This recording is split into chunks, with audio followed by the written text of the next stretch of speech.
Well, hello. Welcome, everybody. Please feel free to say hello as you come in. I promise Ethan is joining as well.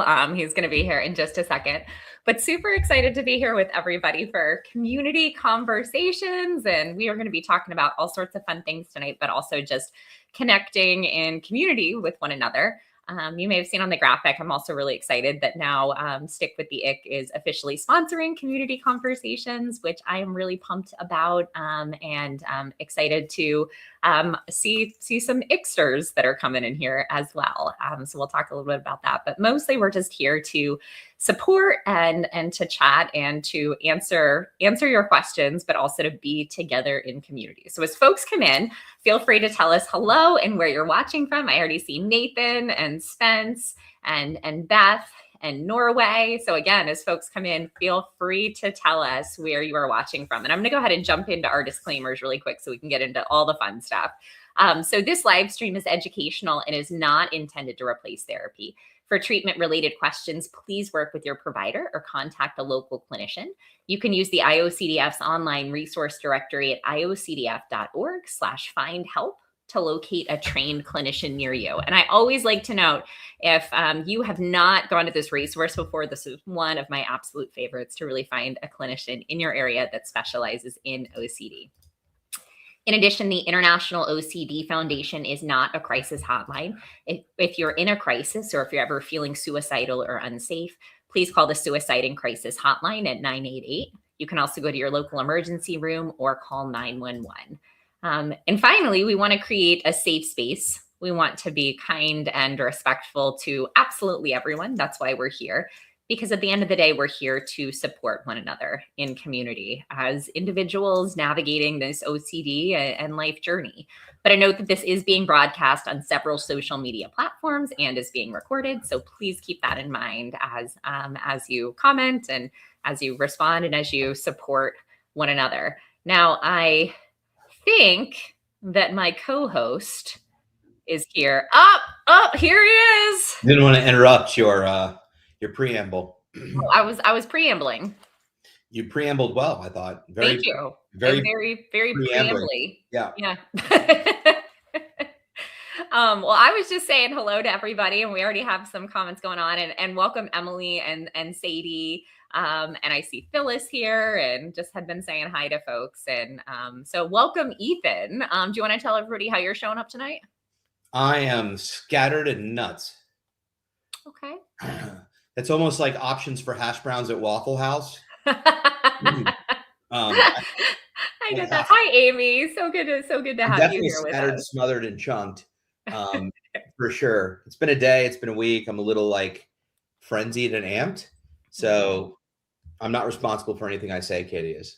That terrifies me. Y'all, should I kick him out now or should we just roll with it? Have the mute button ready. I do. I've always have the mute button ready when we're on together. And I know you always have it ready for me when I try to engage in a compulsion on air. So, well, I was just introducing to folks that we were going to do a little bit of kind of a theme tonight, but we are also going to be able to jump into, of course, any comments and questions that folks have. And the theme that I wanted to talk about tonight, I see Beth says roll with it, Ethan. So we're gonna roll with whatever you say. I'm in. What's up, Selwyn? Selwyn, so good to see you. Well, so tonight, I wanted to start by asking everybody here a question. I'm going to have Ethan answer this as well, and I'll talk about this too. Ethan doesn't know that this is what we're doing.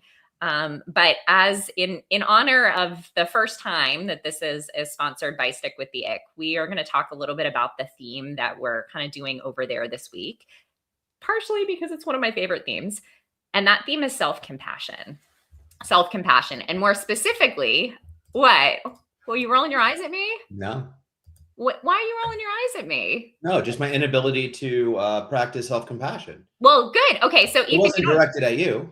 So our theme, actually, Ethan doesn't even know that this is the theme this week. I'm going to drop is choosing self-compassion when OCD questions your worth. Choosing self-compassion when OCD questions your worth. So I'm curious, Ethan, and I'm going to go ahead and drop this into the chat. Choosing self-compassion when OCD questions your worth. Ethan, has this ever come up for you? No, Never? no. Really? I'm kidding. Did you Um, believe me? no, I just wanted you to talk about it. No, I was going to talk about it. I also think that, like, not just OCD, but I don't know, any other non-OCD, I feel like that's just a natural part of being a human, is questioning your worth. In other words, I don't think you need OCD to question your worth. I think that OCD definitely magnifies us questioning our worth, in that, we may think that it's even more valid or pervasive.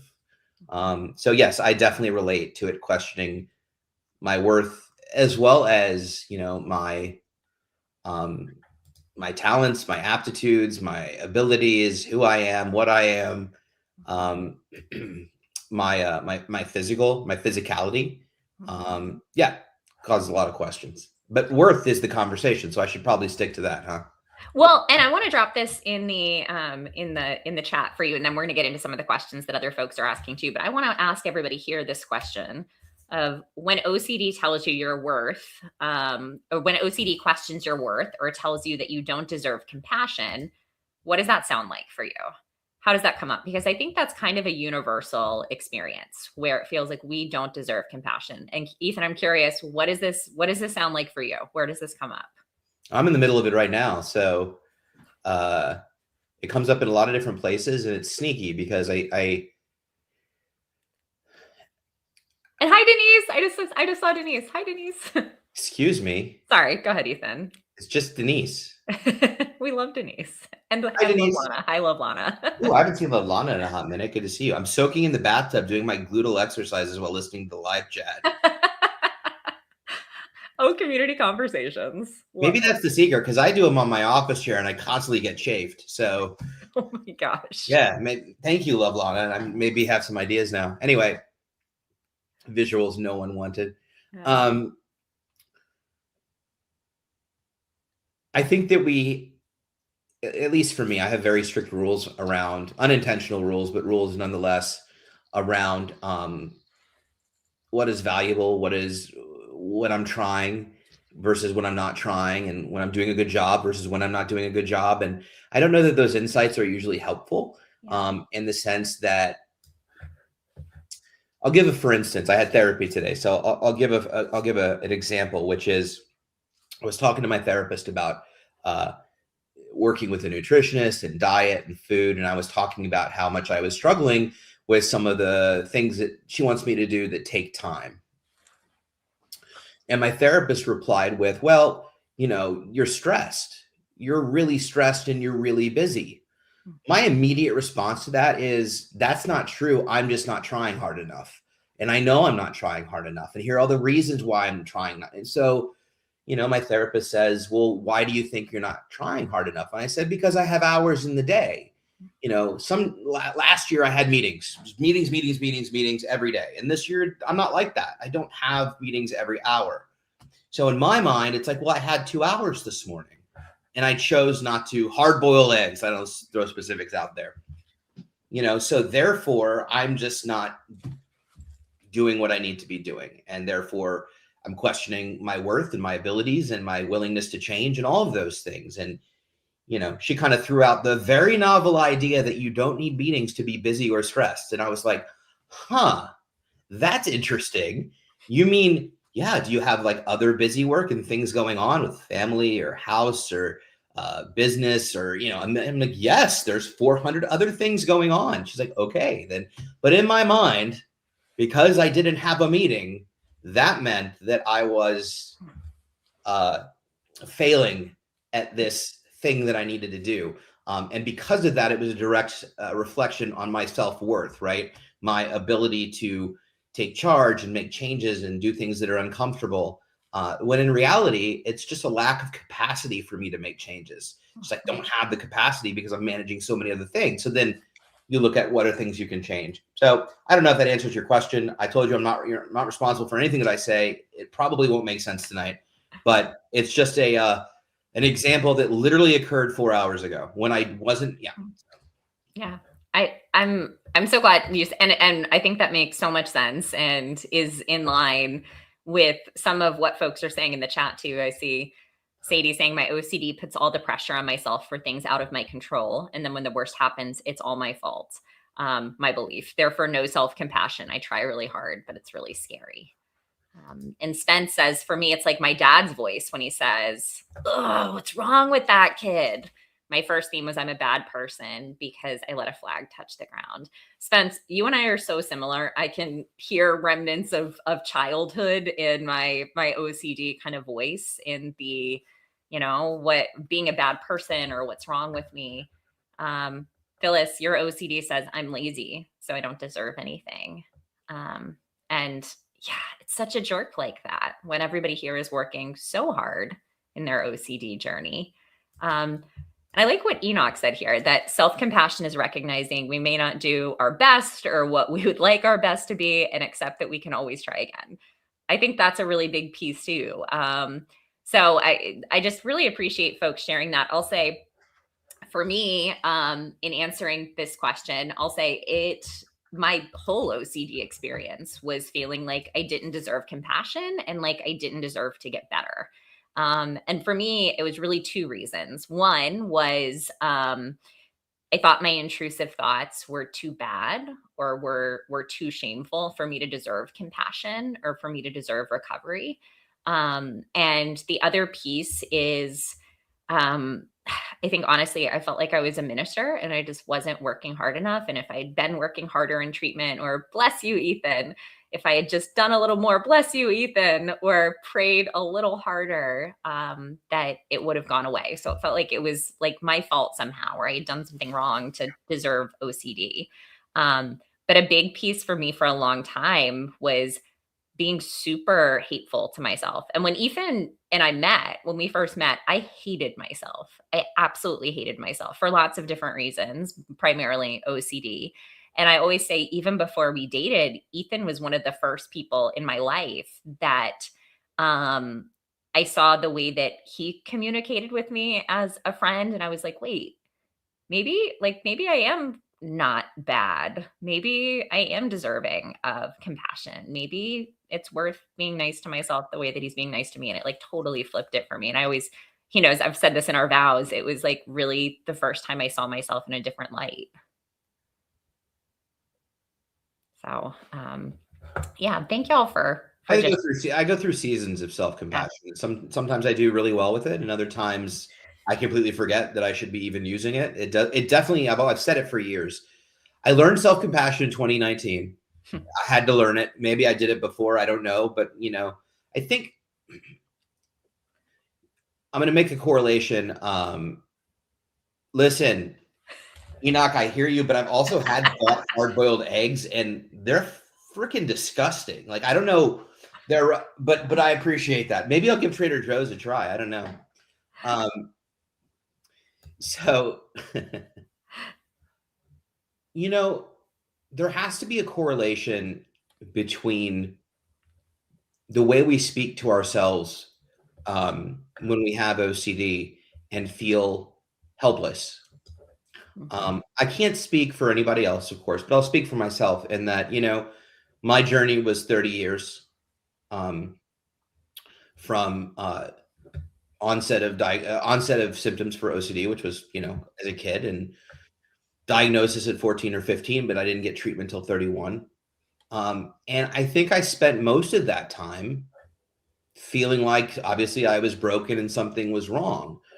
If that's how you spend the majority of your life, and my story is not unique or special, there's so many in that, I have to wonder, why would self-compassion be natural for me if I've literally spent decades beating myself up because there's something wrong with me that I can't figure out, that other people can't figure out, but yet I'm constantly being told to just figure it out, right?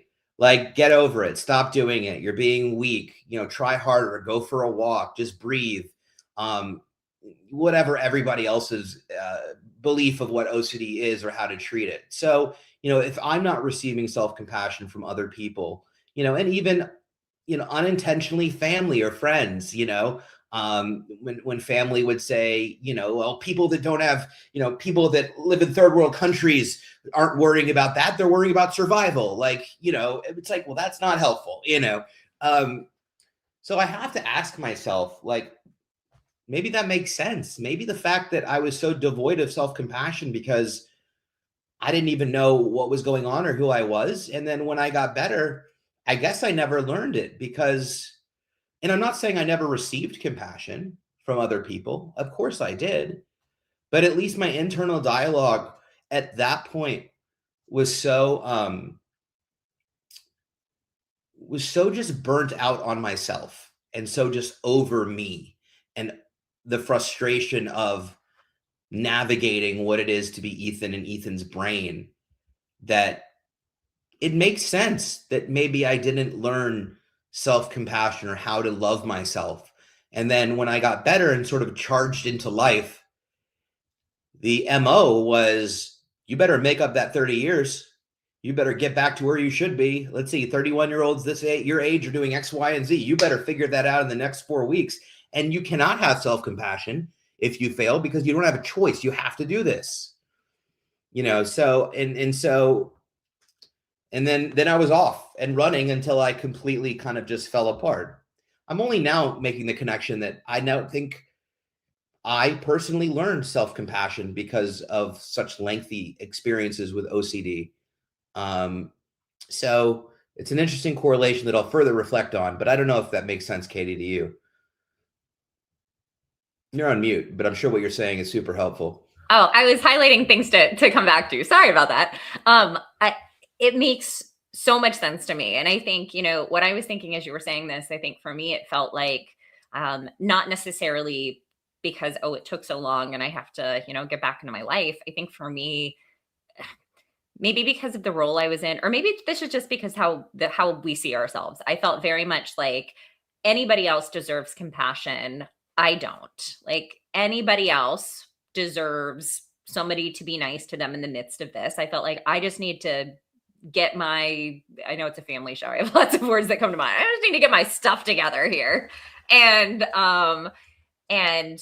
yeah, I don't know. And I felt like I wouldn't have said that to anybody else. But for me, it was like, but my intrusive thoughts are too bad. But I'm the one who really has to support people. I don't have time for self-compassion. Like I just need to get it together. And I see others saying that too. I see Phyllis saying, I think y'all are worthy of self-compassion. Y'all are strong and good. Now, Phyllis, I don't know about that girl. Now, Phil, I think that's what we all say. I think that's the experience really that I'm trying to explain. For me, it was everybody else deserves it. But Katie, yeah, no, not so much. There's I don't want to take up too much time because we have a lot of questions, but I will say when I was first introduced to the concept of self-compassion as something you could study and learn, I was really arguing against it because when you read about people that succeed, whatever success means to them, I'm not saying rich or famous, whatever, you hear these stories about like, I didn't sleep, I just worked and I figured it out and I made it happen. I didn't take no for an answer. And like, okay, so that's what I'm supposed to. So my therapist at the time we were doing a workbook on self-compassion. And, I was like, hold on a minute. I was like, I don't buy into this because let's say you're playing in the NBA finals and your basketball team is down by 10 at the half and you go into the locker room. And I don't think the coach's speech is, you know what? We should feel good about where we are. This feels good. Let's just take it in, be here now, realize that we're 10 points down, and that's okay. Maybe we come back. I was like, that's not their conversation. They're like, get out there, cry, right? That's how and I thought that was like, I had her dead to rights. And she's like, but aren't those basketball players actually functioning?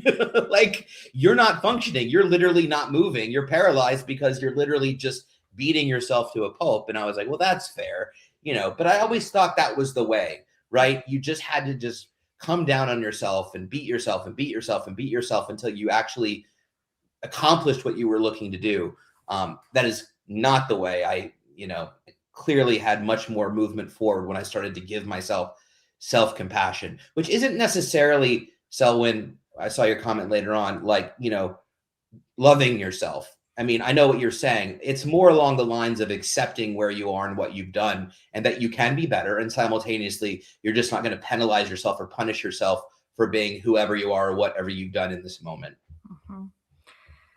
Yeah, I love this. And the example that you just gave about the coach in the locker room. I actually gave this as an example to somebody with this theme yesterday. And I think I always think about, for instance, I always feel like I'm down at halftime if I just did a compulsion. And it's never helpful to me to then go and like beat myself over the head.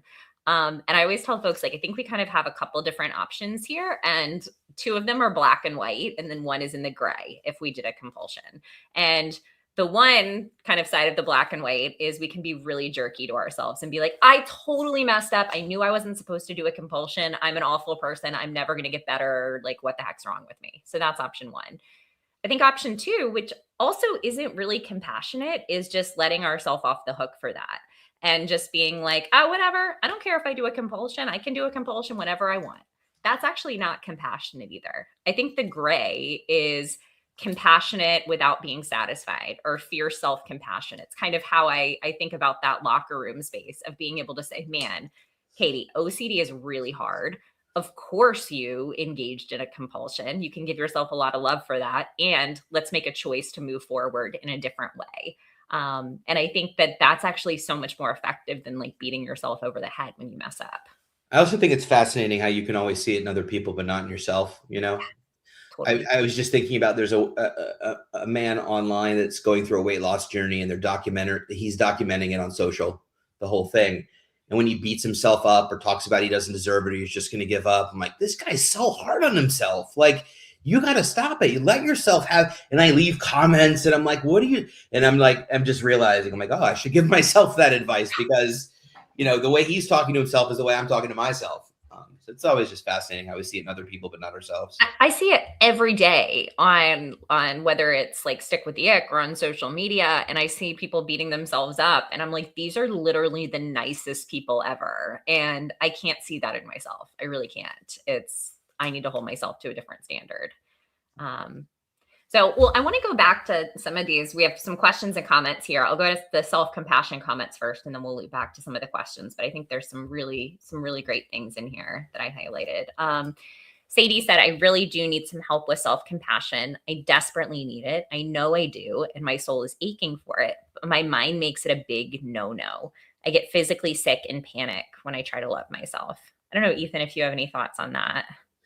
So what's interesting is, self-compassion isn't just a state of mind or a novel concept that's esoteric. It's actually a practice. Mm-hmm. And so for me, taking a concrete approach to self-compassion was really, really helpful. Mm-hmm. So what do I mean by a concrete approach? What I mean is there are workbooks and books and papers by really amazing humans that we know and love that can teach you how to give yourself self-compassion. Self-compassion workbook by Kim Quinlan is amazing.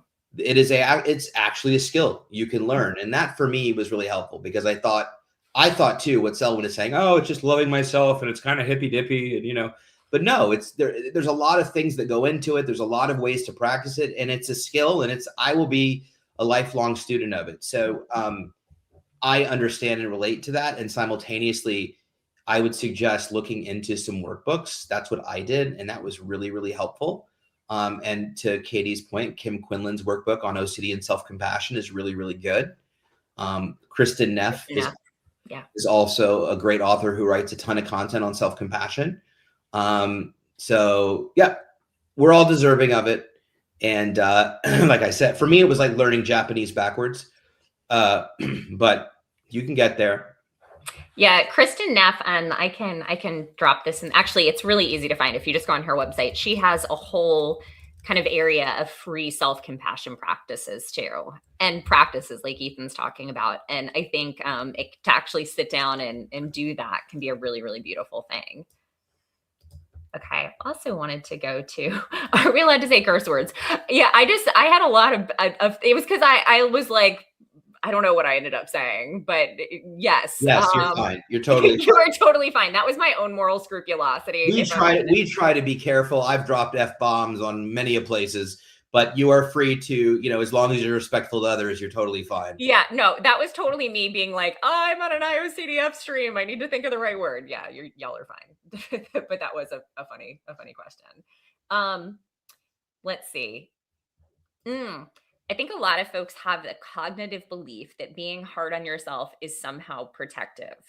Protective and necessary for success. hmm Yeah, I think that's absolutely spot on. And it feels like that's kind of what we're taught, right? Like you have to be mean to yourself in order to succeed. Boys can't cry. Yeah, which is not helpful or true. Ethan, you cry all the time. I love a good cry. You do. You cry better than I do. I cry every week in trauma therapy. It's You do. super fun. I highly recommend it. Resets the cortisol levels. You feel this wonderful sense of endorphins and relief. Good for a nap. I recommend a good cry. Well, and it's interesting. That's a whole different piece with people with OCD. I think so many of us struggle with not wanting to feel discomfort, and sometimes that means intense emotion. So I'm somebody who didn't cry for years and who felt super numb, and I'm processing, learning what it means to cry again. So Ethan, I texted him earlier today, and there was something really sad, and I texted him and I just cried, and he came upstairs and he said, "Did you actually cry?" I know. I was like, well, it was like, so for me, it's like leaking, but that's like it's like a big step. I'm like, no, like tears kind of came out along the sides of my eyes. So it's like stepping forward. Baby steps, babies. Baby, Have some compassion around your crying. You'll get there. I am going to keep working on it. Just a couple more on self-compassion, and we'll shift into questions. I had this idea in my head that a very negative attitude was the only realistic viewpoint that I could have toward life. Yeah. I think it feels like that's the only thing. There's kind of this kind of negative filter that we see everything through, right? And I think especially when so much of our life is taken up by OCD. But to Enoch's point, it's also protective. Yeah. It's this idea that I can't be surprised if something bad happens. I mean, OCD is just an early warning alarm system constantly, scanning for whatever threats or discomforts that are happening. And if we're always scanning, then we can't be surprised. When we're happy and content and fulfilled, those are the moments that we're vulnerable, OCD tells us. Mm-hmm. Yeah. Okay. Are you okay? Are you okay, Ethan? Okay. Yeah, and I won't go through all these, but everybody is talking about, self-hate and OCD are best buds. Maybe you used to hate yourself, or gosh, it seems like a lot of people experience since they were really young. So it's really hard now. So I so appreciate everybody really leaning into this theme and this concept. I'm going to kind of dive into some questions with this. And first, I want to kind of stay with one on self-compassion. And I think this is such a great question from Enoch. I have meta themes about self-compassion, like if I'm being too self-compassionate, will I never get better? Am I actually just avoiding? Have you experienced this, Ethan?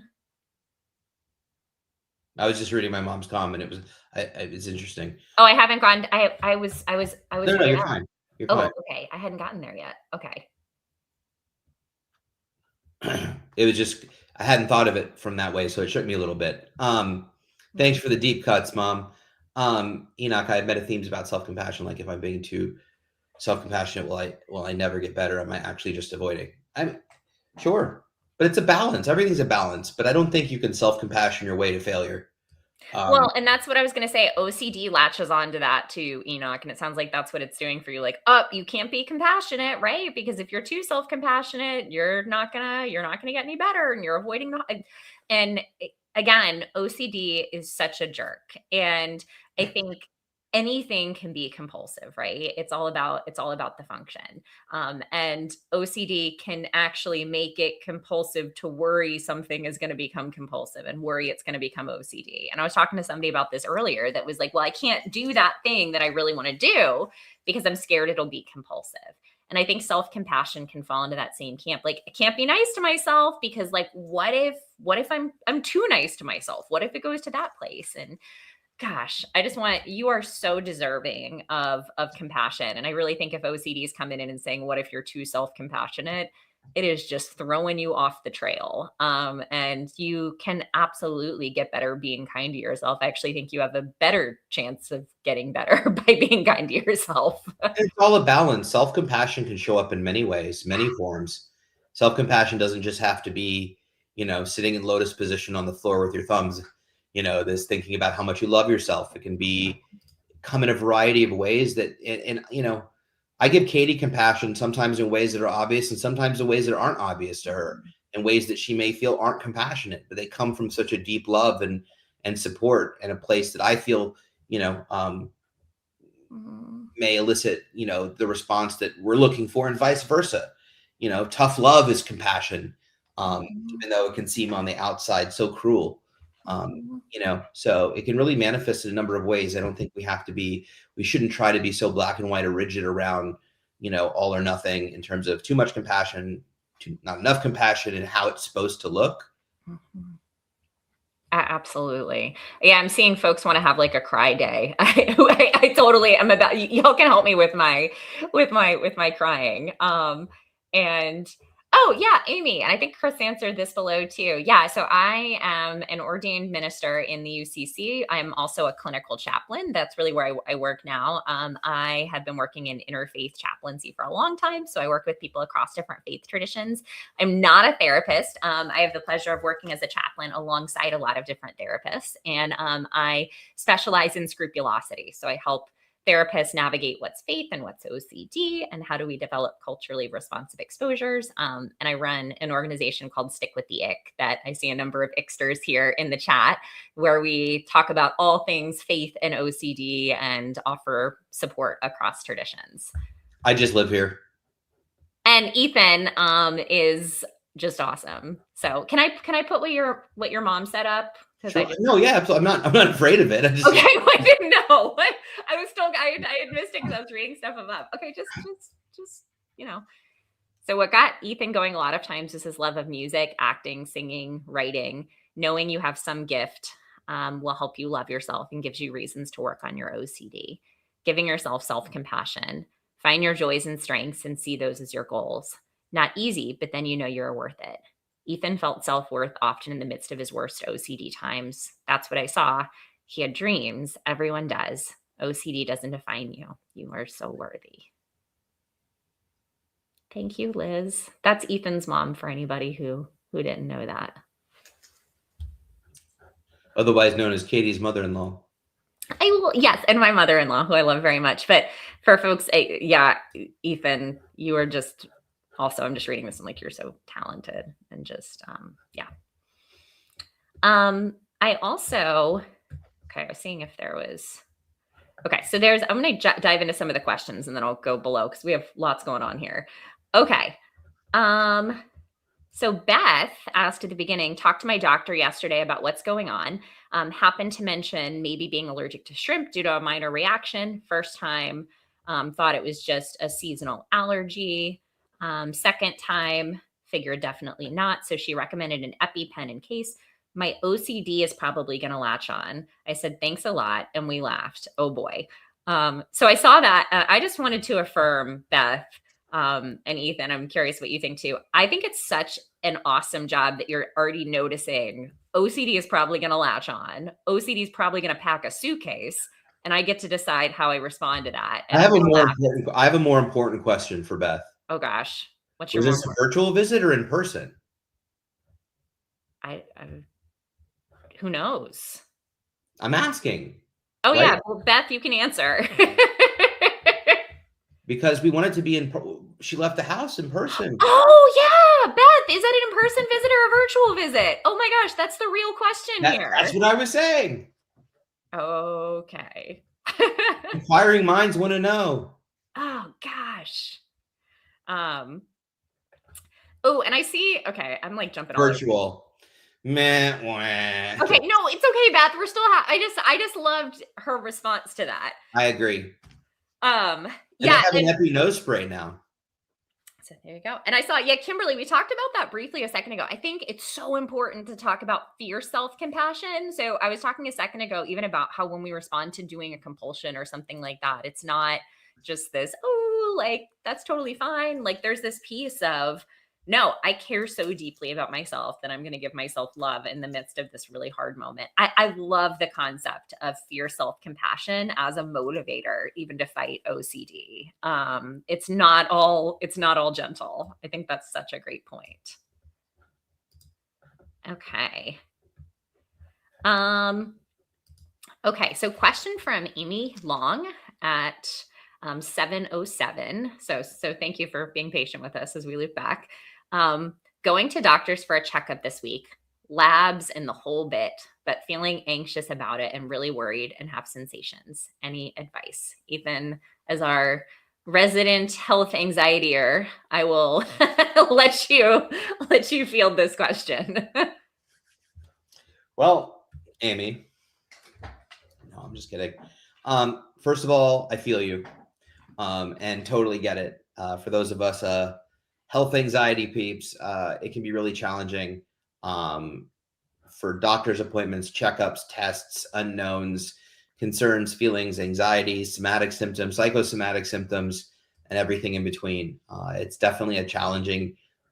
They're all challenging, but for me, it's a really challenging subtype to navigate, because there are real things that are occurring, as they often are. And so, it's easy to say, well, I really have this headache, or I really have this rash. And so, at least my brain goes to the, absolute extreme with it. So any advice? I think that, I'll give the advice that you're probably expecting. It may not be fun, but try and the term that we don't always love, but sit with the anxiety and uncertainty. Let those feelings be there. You're allowed to breathe and meditate, and, distraction is okay. Like, if you're going to do a value driven thing and you want to sit in the waiting room, play a game on your phone, talk quietly to a friend, text, right? It's okay to engage in other things, and it may feel irresponsible not to pay attention to the thing that's scaring you, but it's actually better to, do something else. And then, as far as, like, I get really nervous when I have tests because of what they're going to say. I have a procedure next week. I've been putting off 55 times. So Katie will be hosting next week. So the reality is, we just want to live in the present moment, be as present as we can be, take the facts for what they are. What we know is all we know. Anything else are just thoughts. What may be, what can be, what the possibility is, how something may turn out. We genuinely don't know beyond what we have. So yes, embrace the uncertainty, but it's okay to look at the facts too. And, right now, this is what I know. This is why I'm going. This is what we're checking for. And so I'm just going to take, and now, Katie's mom, has multiple myeloma, but essentially blood cancer. She's incredibly inspiring. And, she always says knowledge is power. If you know about it, then you can do something about it, which I take comfort in hearing as well. And Enoch just said, I have severe avoidance around blood draws. My OCD makes me think they're going to basically embalm me. I don't have quite that thought, but yes, I feel you on that. That's actually funny, but not funny. Enoch laughed first, so I'm allowed to chuckle. There's an emoji there. Anyway, so that is my long-winded suggestion of how to navigate it. Don't look to get rid of the anxiety or the discomfort. It's not going to go away. I think more so reframe it as you're taking care of yourself. You're not letting OCD take that away from you. You're being proactive. You're doing things that are important for your physical health. And those are huge steps. So just be willing to be a little icky, and you'll move forward. You'll get there. It'll be okay. Yeah. Thank you, Ethan. I scrolled way down. So how do I move this? Okay, here we go. Thank you. Okay, next question. As a family member, are there ways to support the act of self-compassion? Oh, this is a good question. So I'm going to weigh in because I have some immediate thoughts. Go ahead. I think for some reason it was easier to answer than health stuff, because I struggle with health stuff. I was like, I don't know, man. Don't. No, that's why you're good at it, though, because I think folks like it when we're also in it. Understood. But what I wanted to say is, I relate. It's terrifying. I think with parents, I'm not a cat parent, but I think as parents, you have to look at two things. You have to look at what is self-compassion, or what is giving compassion to a family member or child, and what is reassuring and enabling. And I think you have to make sure that you understand those two things distinctively, because compassion can sometimes be enabling, and we don't want to do that, right? So what are ways that you can show compassion? Usually compassion is an easy place to wrap around support. What is support? Support going to therapy, support learning and understanding what is OCD, how does it function, how does it affect people, what is their symptomatology, subtype, what should they be doing, what shouldn't they be doing. I think asking questions without judgment is one of the best forms of compassion, being willing to let people know that you understand, not understand what they're going through, but you understand what they're saying, right? And you can acknowledge that, and you're here, you're a safe space for them. And then ultimately, understanding or supporting the fact that, like, if there's something I can do to support you, what would your therapist want me to do? If you're specifically a parent or even the child of a parent, right? And self-compassion or compassion toward a family member can look like, I'm not going to turn off the light switch for you, right? Even though that may seem upsetting to the individual, it spikes their anxiety. It's actually a very compassionate choice. So I think getting a lot of understanding and education around what OCD is, and then the best move, but ultimately kind communication, listening with love and safe feelings, and then asking what's supportive of them. Okay. Sometimes a lot of family members will go to therapy, and go with them, even if you're just an aunt or uncle or a friend, not even immediate. Like, I'd love to go to therapy sometime and learn how I can support you. We hang out a lot, or I talk to you a lot, or whatever. I think those are some initial ways you can show support. Yeah, I love that. And also I have to say, the PCUSA talk. Very good friends with UCC folks. I love our PCUSA conversation here. But for the family member piece, yeah, I mean, I'm thinking beyond just the self-compassion piece too, similar to Ethan. I am a huge fan, and some folks here have heard me talk about this, of offering support around the emotion, and the feelings, as opposed to the content itself. And for instance, kind of in our household, it is really helpful for me when Ethan compassionately says, "This really sucks right now. I know that you feel really guilty," or because guilt is my primary kind of OCD emotion. I know that things feel really intense. I know that this is really hard. I'm not going to answer your questions about the content. I'm not going to talk to you about the content, but I know this really sucks, and I'm going to sit with you in that. And what would your therapist tell you to do right now?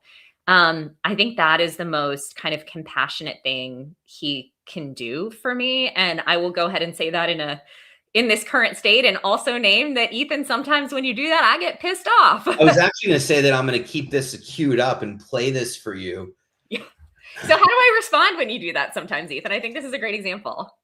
As if I didn't show her any compassion. Yeah. Like, you're ruining my life. If you just like gave me reassurance this one, this isn't even reassurance. This isn't even OCD, Ethan. Like, come on. And I know that I do that. So I wanted to say for David and anybody else listening that you might give the most compassionate response, and your loved one may not be able to hear that right then. And that's their OCD talking, not them. And it doesn't mean that it's any less helpful how you're responding. So Ethan, feel free to keep that queued up for You do great. Okay. So Ethan, we have a lot of folks who want your mom to adopt them, so we can let her answer that at some point in the chat. But also, I don't know the answer to this question. They have not. I saw the two Liz's. Yeah. They have met, I think, recently. No? Am I making that up? I don't know if they've ever met. But Chris and I have talked about it multiple times. Both Mama Liz's are short, adorable Spitfires that are incredibly loving, fantastic human beings. And, I think should absolutely do a Mama Liz talk. I think that'd be awesome. I think that even if it's virtual, we could do a community conversations with the Mama Liz's, because we're doing this every week now. We can do whatever we want. We could do the Mama Liz edition. Oh, let us know, folks, if y'all want to see that. I think that could be really fun. And Liz, you can tell us if you even want to do that with us. That's right. That's where it was, on a live stream. Okay. Okay. Got it. Okay. Yeah, I just wanted to pull this up to you. Self-compassion can sometimes feel like I'm avoiding my responsibility to do the right thing. It's hard to let yourself off the hook when you feel like you're doing something wrong. And I think this goes back to the fear self-compassion piece that Kimberly brought up, and some of what Enoch shared and what Ethan shared too. I just want you to hear that self-compassion OCD might tell you that that means you're letting yourself off the hook, but that's really not the case. I actually think it's kind of the opposite. It's being nice to yourself even if you don't do something perfectly. It's choosing to be nice to yourself so that you can step forward. But I think for a lot of us, that's where OCD kind of latches on. And it's like, nope, if you're nice to yourself, you're just not taking this seriously. And I think that's not the truth. But also, Katie, and you may disagree, I don't think that having self-compassion is letting yourself off the hook. That's what I just said. Oh, I know. I was listening carefully, but I heard something different. That I started with giving yourself compassion isn't letting yourself off the hook. Sounds good to me. I said it's the opposite. I'm going to give Ethan compassion for not listening to what I just said. Okay. Katie's going to go back and play this after this face. I am? Oh, yeah. I can see it in your face. No, I'm not. It's fine. Also wanted to say hi to Cash because Cash, we're so glad you're back. And Ethan, you haven't seen Cash in a little bit. Are you just okay? Cash knows I love him. I'm not going to blow his ego up anymore. Cash, we're glad you're here. Okay. Another question here. How do you handle learning to trust yourself? How do you handle learning to trust yourself? It's a big question. I'm curious, some of our Ixters here in the chat, this was our theme 2 weeks ago, actually, was self-trust. So we spent a lot of time talking about this. And ironically, I led a lot of conversations on this and I still am having trouble answering the question. Because I think this is one of the hardest things. I have an answer. Oh, well, I was going to say why it's hard for me. Can I say why it's hard for me? And then you can answer it? 1,000%. What? 1,000%. Okay. So I just want to affirm, Brian, this is probably the hardest thing for me with OCD. And I think for a lot of us, I struggle to, I think so many of us struggle to trust every aspect of ourselves. I struggle to trust my memory, whether it's with checking or unplugging things or closing things or whatever. I struggle to trust my morality of, am I really a good person? I struggle to trust, what if I did something wrong? I struggle to trust my ability to handle emotions in the present. And I also struggle to trust, my future self being able to handle challenging things that come up. And I think for so many of us, I'll say for me, that's like the core of my OCD. And I think learning to trust myself, I have not mastered that yet, but I'm working on it. And for me, it's practice, honestly, with ERP. And it's taking the steps, even if I don't feel like I can trust myself, to kind of act as if. So it's doing the exposures where I'm not actually going back to check something, where I'm not checking my memory, where I'm not trying to prove that I'm a good person. And it doesn't mean that I all of a sudden trust myself. Sometimes I don't, but it's trusting that even if it feels like I can't trust myself, I probably can, and I can do those actions anyway. Okay, Ethan, go ahead. Say something. I have thoughts, but I mean, I tuned out multiple times and you may have said it and I'm not taking the chance again. No, I want to hear your thoughts. We'll just pretend I didn't say anything. It's fine. Okay. No, I'm just kidding. I think that in theory, it's a simple sentence. It doesn't mean that it is simple to do, but the simple sentence is simply, you have to be willing to get it wrong. Yeah. I think that's it. You have to be willing to be wrong, to get it wrong, to make a bad choice, to whatever it is, willing for that possibility to be there. And when you're willing for that possibility to be there, then you can trust yourself, because that will allow you to make concrete decisions. Once you make concrete decisions by committing, right, then you've put yourself out there. You've picked a side, you've chosen a card, and you can't go back, right? And then there lies the, well, what if I made a bad choice? What if, and then if it turns into something that it shouldn't be, then I can't trust myself. And sometimes OCD will tell us that the biggest things, that may be easy for like, oh, I'm afraid to eat this chicken because I might get food poisoning, but I'm not going to gamble with trusting myself. I'm afraid I'm going to, kill my friend, or afraid of hurting someone, or being afraid of being hurt. Right. I mean, I went through the same thing with my own OCD. Mine was self-harm. So everybody was telling me you need to be willing to hurt yourself. And it's like, no, that's ridiculous. Mm-hmm. I think once we start to inevitably allow ourselves to be willing for that really scary thing to happen. That's when the real trust comes in. And you can move from there and navigate from there and know that if things do happen, you will handle it. But I think I started reading Chris's comment, but I didn't read it yet. So that's my 2 cents, is you just have to be willing to get it wrong. And I know some things don't feel negotiable, as in, like, for scrupulosity, eternity in hell. That doesn't feel negotiable, but when I'm saying you have to be willing to get it wrong, it's in the context of OCD. And the context of OCD tells us that 99.9% of the time, it is our OCD. We are not perceiving things correctly, right? But we just can't necessarily see that or willing to listen to that fact. So we just have to have radical faith and trust, and willing to trust that if we get it wrong, we'll somehow manage to deal with it then and there, when we find out, and otherwise we're going to move forward. So for me, that's what it's about. And the minute I kind of let go and let the scariest thing be present, and in my case, what if I accidentally hurt myself? It's like, I'm going to trust that I may, but hope that I don't, and move forward. Anyway, that's my spiel on that.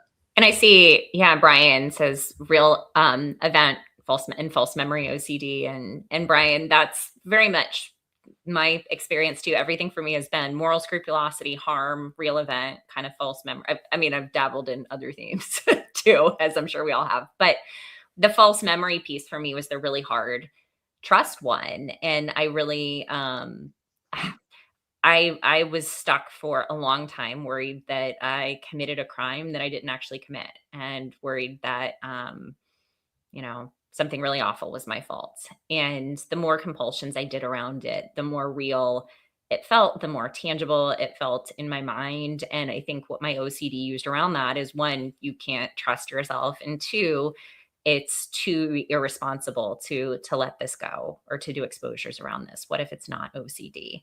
And I just want to name, I know it feels so hard, especially when OCD is latching on to everything that you care about. And just want to hold hope for you in this moment that we've been there. And it is so worth stepping forward and, stepping toward trusting yourself, no matter what OCD has to say about it. And you really can do it. And we're here to cheer you on for that, Brian. And that's the reality, especially around real event, right?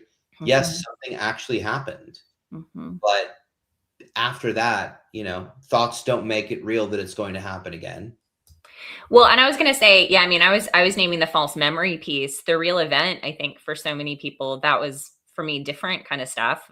A lot of it, Ethan, it was around my divorce, and which is very real. I went through a divorce. That's a real thing. But my OCD latched onto so many aspects of what does that mean about me and my morality, and picking apart different things that were very real. But you don't have to live in that forever. I mean, the reality is, and without OCD, the reality is life is messy. Life is messy, right? And if I take the analogy of falling in love, if I'm with somebody and, we have this horrendous breakup and my heart is in two and all that stuff, I have two choices. I can either be willing to risk it again to fall in love, or just stop and just not do it at all. And the reality of it is a lot of things happen that burn us or hurt or whatever. But if we want to continue sort of playing in this amazing world of life and game, then we have to keep being willing to accept the reality of that, which is it may not turn out the way we want to, or we may experience something again. Hopefully the odds are very small and it's our OCD screaming at us and so forth and so on. Simply saying that, it's not going to be perfect. This is a hard thing. And OCD on top of life is even harder and way more challenging. But at the same time, it's very much worth it to take the chance and take the risk. And I think that there's so many amazing skills and tools and just knowledge that you can learn from people like Katie and other people in this community that really set us up. And people like Ethan. I was going to name myself, but obviously, of course. But that sets us up for success, and even sets us up more so to handle life's challenges and obstacles and wrinkles that get thrown our way. And so, yeah. Mm-hmm. Yeah, go Yeah, ahead. I just want to name on that before we go to the last couple of questions what Chris said here. I think you saw this, Ethan, but apparently kind of what you were sharing about the self-trust hit really differently for Chris here. In fear of making mistakes, but having to be willing to not get it right to move forward. Like that's our only option, or we stay stuck. Yeah, your other choice is to not try. Mm-hmm. Yeah, I love that. Ethan, you are, fiercely compassionate with me in those areas too. And we've had conversations recently where I'm scared of failing at things and been like, okay, you get to try or not. Like, let's do this thing. And I think there's something really, really powerful in that. Okay. Ethan, do you ever do secret exposures during community conversations? I one time muted Katie when she was about to compulse. That is true. Not an exposure, but that's yeah. Was hilarious. That is true. No, I don't know that we do secret exposures. I think I've accidentally triggered Katie a couple times. Today? No, not today, but when we were speaking at the I don't know, we were doing a couples conversation at the Oh my gosh. Yeah, at the first in-person conference back after COVID, you triggered the like bleh out of me. Yeah, totally. How, Katie? Oh, about my real event OCD, and you were talking about like divorce stuff and previous marriage stuff, and my real event OCD was on fire, and I was literally sitting up there like, oh my gosh, trying to do response prevention. No, Yeah, I haven't done it on purpose, but definitely I've accidentally triggered her a few times. yeah. There's maybe once or twice even tonight, quite honestly. But you're you're I going already know strong. one of them. What? I already know one of You them. do? What do you think? 100%. Really? Yeah. Which one? The one where I answered what you already answered. No, not that. No, that was mine. Really? Uh-uh. You're not questioning your reality? No, should I? Now I I don't am. know. No, just kidding. I'm questioning my reality. Either one of us could be right or wrong. No, that wasn't it. Okay. Okay. I love this question. I know we're at The time. answer to Enoch is apparently. What? The answer is apparently. Apparently. Anyone have tips for how to not be a doormat to others when you have OCD? It's like people pleasing is my newest compulsion. Enoch, welcome to the club. I am such a people pleaser and have been doing exposures Except around for this me. for years. What? Except for me. Well, no, it's because I feel comfortable with you. So I'm not a people pleaser to you. I'm just myself, which isn't nearly as nice. Yeah. But everybody else, I want to like me. I want to like do all the right things. I don't know. Do you have suggestions on this, Ethan? Because you're not in it. You're not a people pleaser. Well, you are too, To actually. some extent. I mean, it isn't pervasive, but I can be. I go through phases. Yeah. I go through phases of people pleasing. The same. I'm going to say the same thing, which is, you have to be willing to have people not happy with you. Yeah. Or have a feeling. Katie and I talk a lot. Even you saying that, I just felt like I was going to throw up a little bit because that I really struggle with this. The reality is we've had a lot of conversation about this in the past, recently about like there are people out there that do not like us. Katie, myself, some of you. I don't know. We don't like to think about it, but there are people out there that don't like me for whatever reason, and I've come to understand that that's okay. I can't please everybody, and especially if I want to have trust to have a position and make a choice that is value driven and effective, I have to be willing to let that be okay, because we are all human beings on this earth with opinions and thoughts and experiences and history and values that cannot possibly align with everybody else's. And that's okay. Mm-hmm. That's okay. It is okay if somebody, hopefully no one, hate is a strong word. I don't know that I hate anyone, but I dislike people for whatever reason.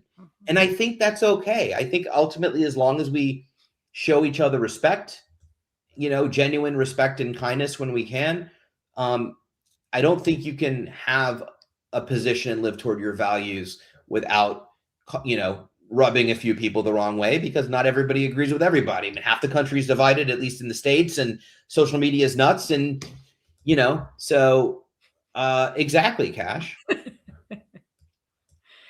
My point in that is that it's okay. It's okay.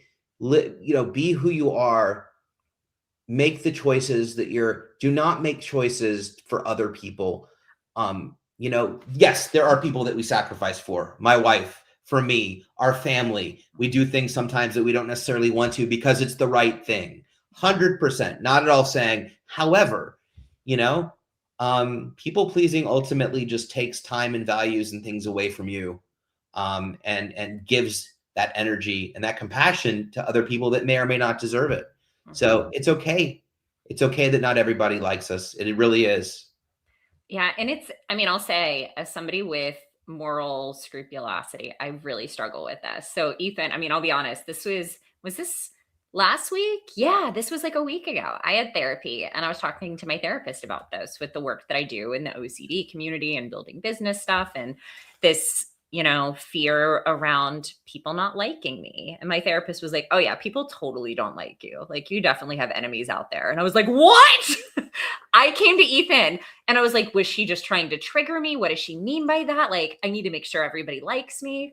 And I mean, to Ethan's point, I think for me, it's actually one of the biggest exposures to be able to say, like, I'm going to trust myself, even if not everybody likes me. And that's so hard for us with OCD. It's hard for me to say now. I'm sweating as I say that. I'm not sweating, but like, as confident as I sound, trust me, I don't like to hear that somebody doesn't like me, or I rubbed someone the wrong way, or I didn't do the right thing. But I know that if I try to live for everyone else, Mhm. I won't be living, and I'll be freaking exhausted. The people who will learn us and understand us and love us for who we are and how we are and get it. We can't be all things to everybody all the time. And if we try to be, and I've watched Katie do this, it's absolutely exhausting. And I've done it too. So, give yourself some compassion. Oh, circle back around. It does. I was going to say, and thank you for the sweet comments. We love y'all too, but we're going to lean into the fact that even if you didn't, it's okay. Like, I don't like Cash. He won the lottery and didn't give me anything. Nothing. You think got anything in the mail? Not even nothing. Oh, Not a dime. I did. Okay. So, did want to, I saw Peter mention the serenity prayer. I did at least want to say that I think that's such a beautiful thing. And if folks are not familiar, there is an ACT version of the serenity prayer that's really cool too. So if you are not familiar with that and you want it, I can send that to you. It's very cool as we kind of lean into both acceptance and uncertainty alongside this beautiful spirituality of the serenity prayer. And as something, I guess, also important, I just wanted to say I was glad that Hanson got mentioned because I love Hanson. And yes, I starred that because I got excited. I went to see Hanson live last year and I got to see them do Mbop in person as like a revival tour, and it was fantastic. Okay. Ethan, what, I don't know, you look disturbed. Cash's comment. What?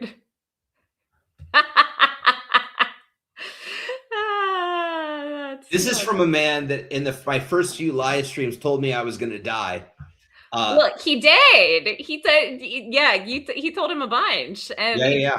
Told everybody you were dead when I was subbing for you a couple of times. Yep. The first time it was slightly triggering, but I got past it. So thank you, Cash, for making me stronger against my OCD. Mm. And I believe you, Cash. I know you're not joking. You've never said anything that specific and direct in a whole relationship. So,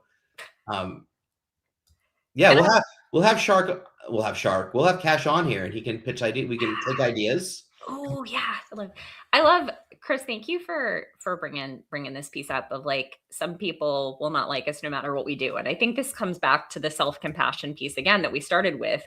What is it?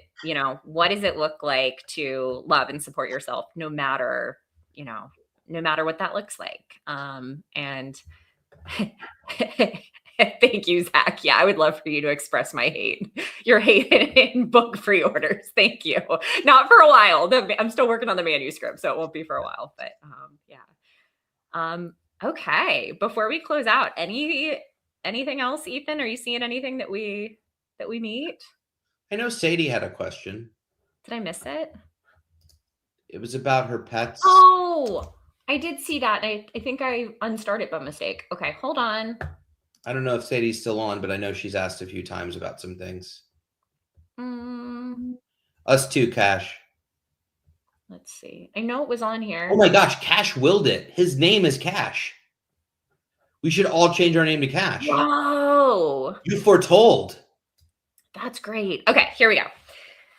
How do I navigate sickness and dying with my pets and loved ones with OCD? All my OCD wants me to do is think that everyone is getting sick and going to die, both pets and humans. I'm And let me tired. just quickly say, I'll bet Sadie loves me because I remembered and probably dislikes you, Katie, because you skimmed over it. Oh no, Sadie hates me now.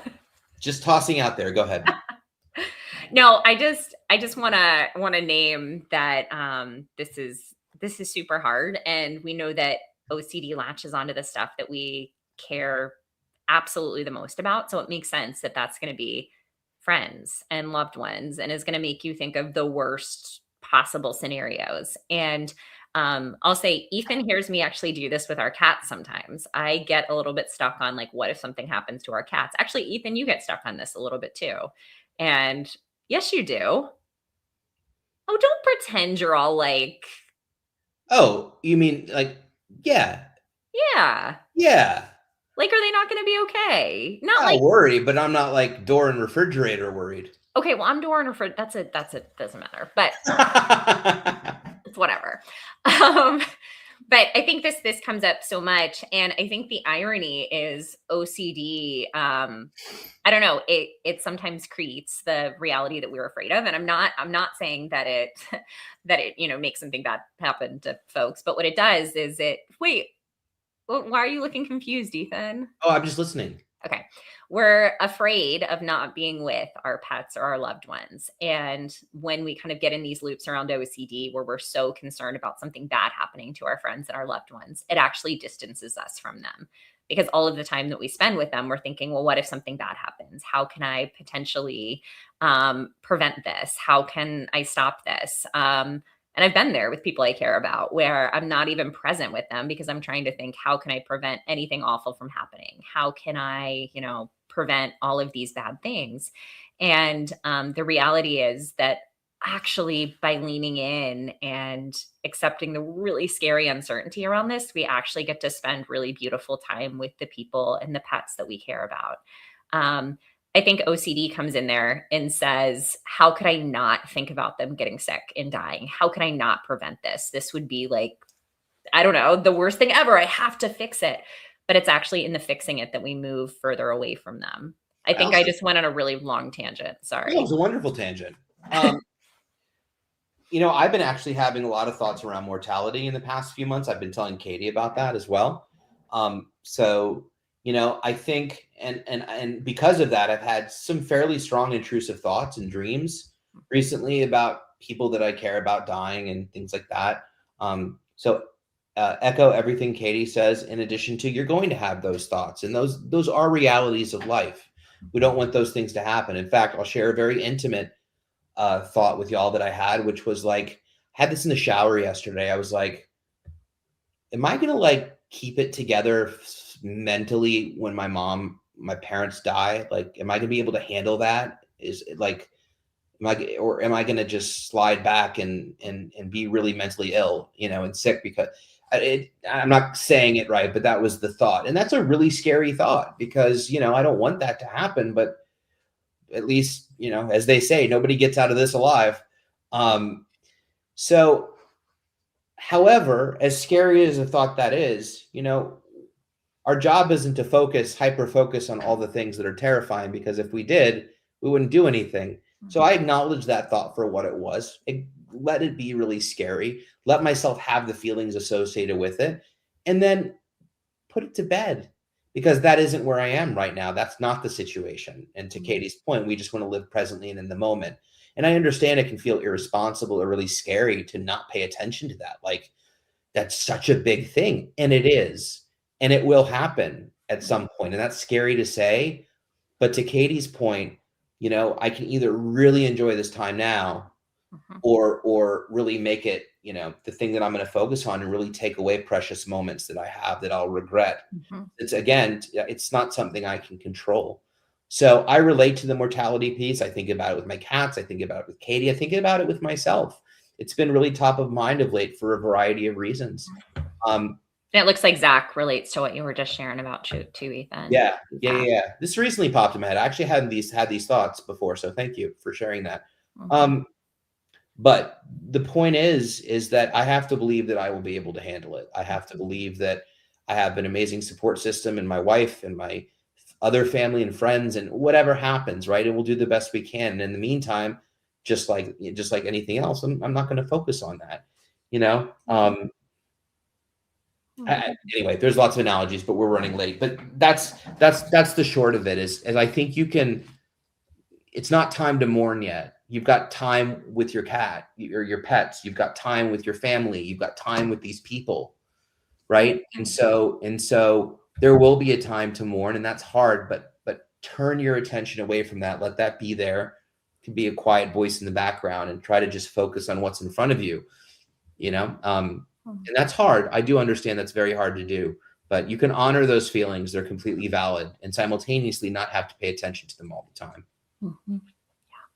Thank you. Thank you, Ethan. And thank you, everybody. This has been just such a great community conversations tonight. Thank you all so much for showing up with authenticity and sharing about self-compassion and where it's hard and where it's beautiful and what OCD says, and for asking such awesome questions. So just really, really appreciate y'all. So as we close out, I do want to hold on. Let me pull up my notes. It's okay. I wasn't quite ready, but now I am. I do want to say that the IOCDF is Katie, you absolutely did not put us over time. Katie is so long-winded.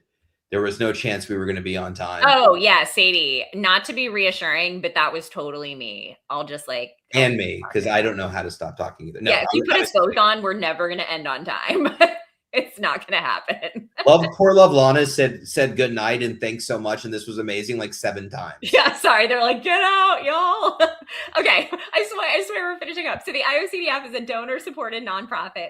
Please consider making a donation at iocdf.org/donate because that helps to continue to support awesome programs like this. Also want to encourage y'all to come back right here tomorrow at 12 p.m. Eastern, where Chris is going to be with y'all on Ask the Experts. And I know we'll be excited to answer any questions.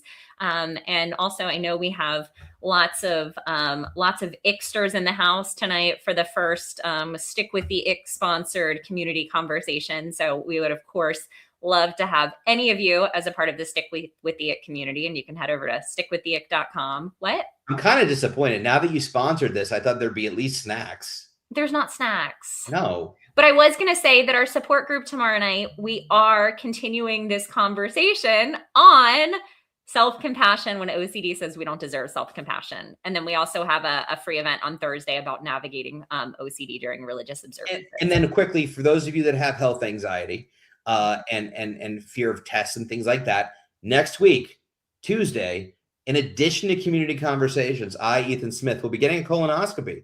It is something that I have put off at least 5 times because of my own trauma and fear around that stuff from stuff that happened previously. But I have finally committed to doing this thing. So it's perfect because Katie will obviously be hosting next week on Tuesday. So find out almost live how it went and say some prayers in the meantime. I was planning on taking videos so that I could share it on the stream. I'll start doing my gluteal exercises fiercely right now. Fiercely and compassionately. Awesome. Well, thank y'all. Ethan, any closing words? I think that's enough words. Okay. We will let that be. Ethan, can you end the stream? Because I always mess this up. Love you guys. Stay safe, stay vigilant, feel the feels. Don't let OCD off the hook. And Katie will see you next Tuesday, 7 p.m. Eastern. You'll have a great night.